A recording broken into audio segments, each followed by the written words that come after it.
Imagine with me for a moment, if you will, what it must feel like to wake up and suddenly be separated from everything you know, to be taken away from the people you know, the place you know.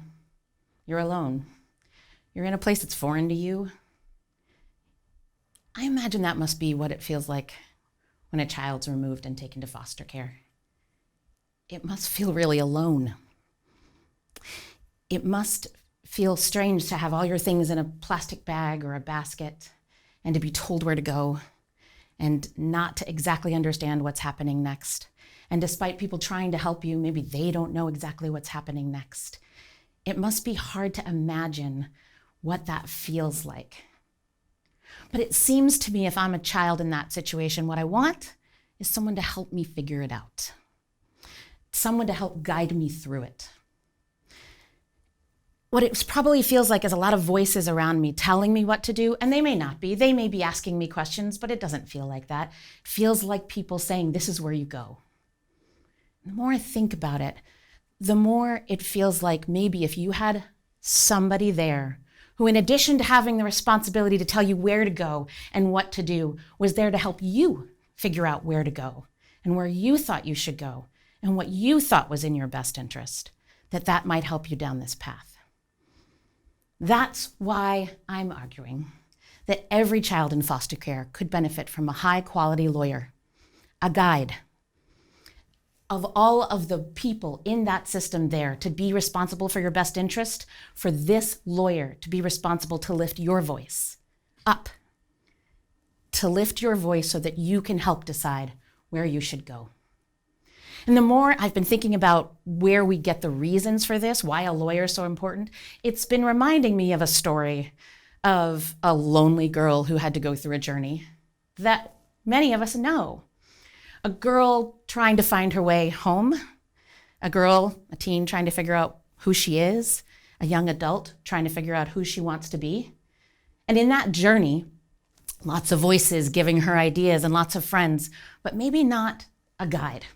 And the more I've been thinking about this strategy of what can we learn from that lesson, the more it's made me think about the rules and the reasons why it is that a lawyer could really help more children find safety, find security, find their way home safely and maybe faster. So what's this first step? There's so many pieces of this story that help us tell, that form reasons for this. What is the tool that she uses to get home? Ironically, it's a tool she was given from the very beginning of the story. It's her ruby slippers. In the story, they're transportation. In the story, you can click your heels 3 times and find safety, security, and home. And that's probably too simple for the real world. But in the foster care system, it's a system of justice. So what's the tool that you need? In a system of justice, the tool should be a lawyer. If you have a plumbing problem, you need a plumber. If you have a problem with your teeth, you need a dentist. And if you're in a court system where due process is required, where things are run by laws and rules, then you need a tool to help you navigate those rules because you're the subject of that court system. If it's a justice system, it requires justice experts, lawyers. The system is run by laws that govern what everyone does.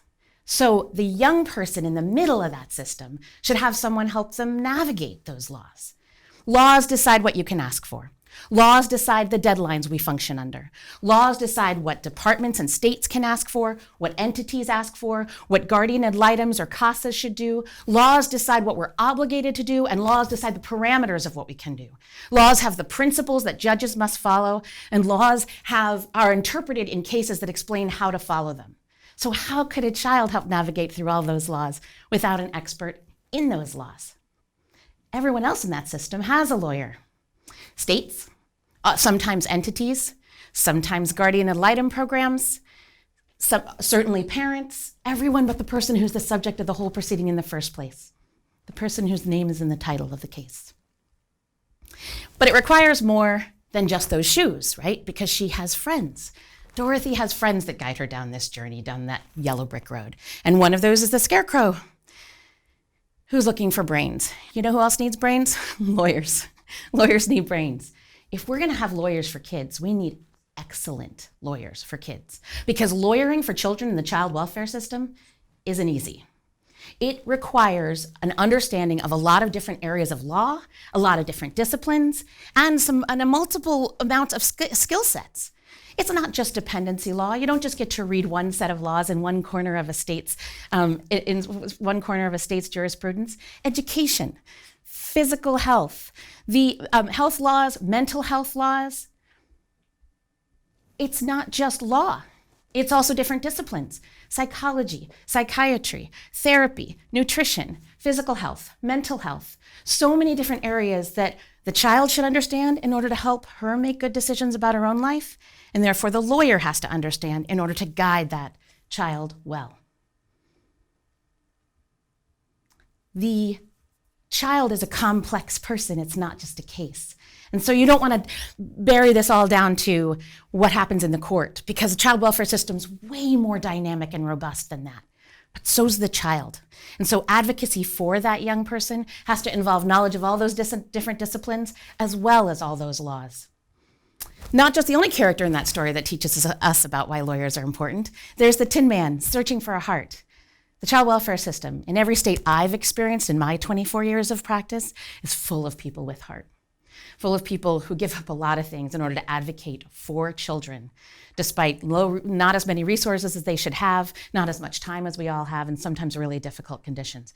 Everyone's driven by heart, and lawyers should be no exception. In fact, in the model rules of professional conduct for lawyers from the American Bar Association, and in every single state that's adopted them, there is a rule that every lawyer has to be a counselor. A counselor. That means a person that doesn't just listen to a client, the client says what goes, and you go off and do it and try to advocate for it. A counselor is somebody who listens to what their client wants and helps them understand what it is the outcome is going to be for those wants, right? The good things that could happen and the bad things that could happen. Lawyers for kids can't just stand there. They have a duty of loyalty. They have to do a lot of things. They have to meet with clients. They should be talking with them, getting to know them, spending time understanding what they're concerned about, teaching them the vocabulary of a courtroom. After all, what does a 15-year-old or a 10-year-old or even an 18-year-old know about what a right really is? Not to mention all the other terms that we have in some of our systems. Lawyers have to be this complicated teacher at the same time as they're counseling them about decisions. So what does counseling a child client look like? It can be tough. And maybe that's one of the reasons why there's been so much discussion and challenges about whether or not we should have lawyers for children in a child welfare system. Because the amount of time and energy and expertise it takes to counsel a child, even on a simple decision like you've just been changed from one foster care placement to another, and you have to decide whether you're going to stay in that same school, the legal answer may be easy. It may be that you have the right to stay in that same school, but maybe that's not what everyone thinks is in your best interest. The voice of the child in a decision like that's important. The job of the lawyer is to lift it up, is to help the court figure out what's in the best interest of that child, to help everyone figure out what's in the best interest of that child. Maybe that child wants to stay in that school because there's a teacher that reminds her of a family member, and that's something we should work with and talk about the benefits and disadvantages. Maybe there's another way to achieve that. Maybe that child wants to stay in that school because a boyfriend is doing something terrible to her or she's in danger of being trafficked. She should understand the benefits and the negative effects of that and help her make a decision about whether that's right, to counsel her through that. And maybe in the end, counseling a client, especially an older teenager client, you can't talk them out of a decision like that. And so a lawyer has to go into a courtroom and advocate for what that child wants and lose. Because maybe the voices of everyone else in that courtroom, untarnished by what the child wants in her heart, but concerned about the best interest of that child, lead to a different decision, which is her safety and which is a safer home or a safer school. Lawyering is counseling. It has to be counseling or it's not good lawyering. Lawyering means sitting down and taking time. Great lawyering for kids means listening and lifting their voices up. Because after all, kids are not just little adults. It's harder than with grown-ups sometimes. They're not just people who listen to everything you say, understand it, and make a decision. They need to have it translated for them sometimes and really understand those implications. But imagine what would happen if Dorothy never went over that rainbow or never had to leave everything that she knew. Imagine that Maybe we could give lawyers to kids in the system that could prevent them from ever having to go into care. Imagine that if there was enough advocacy for some kids, not all, there was a way to keep more of them out and have those systems serve only the ones that absolutely needed to go into care. The idea of this over the rainbow story is beautiful, but it's also scary. Just as I imagine it's scary for any kid going through this system. But it doesn't have to be disempowering. The most important voice in any of these proceedings, certainly in the courtroom, should be that of the child. And in order to lift it up, sometimes you need to give them a guide in order to do that. See, it's too simple to say there's no place like home, because home is different for every child, and home may not be where you came from. Home is a place the young person has to figure out what it is.